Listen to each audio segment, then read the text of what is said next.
Sa ikatlong araw ng Asia-Pacific Ministerial Conference for Disaster Risk Reduction, pangunahing tinalakay kung paano mapoprotektahan ang kababaihan mula sa iba't ibang problema na kanilang kinakarap tuwing may sakuna. Si Benji Durango sa Centro Balita Live. Tama ka, Aljo, nakatutok sa gender equality ang karamihan sa magiging talakayan sa ikatlong araw ng Asia-Pacific Ministerial Conference for Disaster Risk Reduction na ginaganap ngayon dito sa PICC.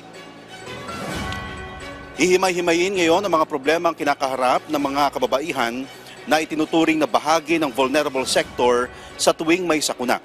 Bukod sa dapat na masiguro ang kanilang kaligtasan, dapat na harapin ang kanilang mga challenges bago, habang at pagkatapos ng sakuna. Nais ng Sendai Gender Action Plan na marisolba ang ganitong mga problema na magsisimula sa proactive na paggogobyerno.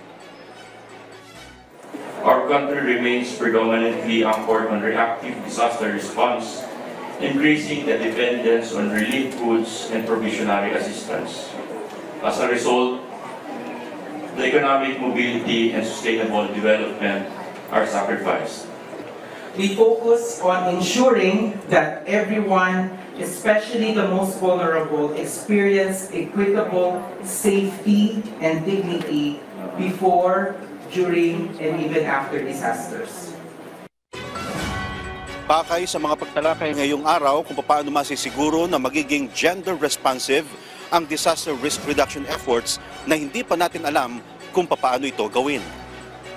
We don't necessarily know yet how to be gender responsive in terms of to be really gender responsive.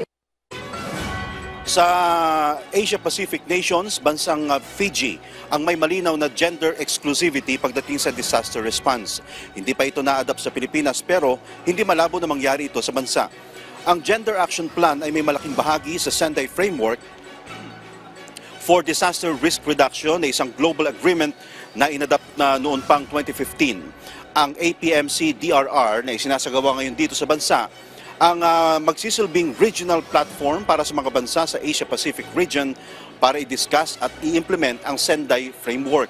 Makasaysayan na dito sa ating bansa ginagawa ang convention dahil dito paplantsahin ang implementasyon, policy dialogue, knowledge sharing, advocacy at mobilization. May 4 na key priorities ang Sendai Framework na dapat ma-identify ng mga bansang kasali dito. Bukod pa sa 7 global targets para masabing disaster resilient ang isang bansa. Ang Asia-Pacific Ministerial Conference ay ang pagsasama-sama ng mga government officials, disaster risk reduction experts, civil society organizations, businesses at iba pang mga stakeholders. Samantala, Aljo, 21 town hall discussions ang gagawin ngayong araw, pinagsama-samang talino ng may 39 na bansang kasapi ng Asia-Pacific region. Aljo. Maraming salamat, Benji Durango.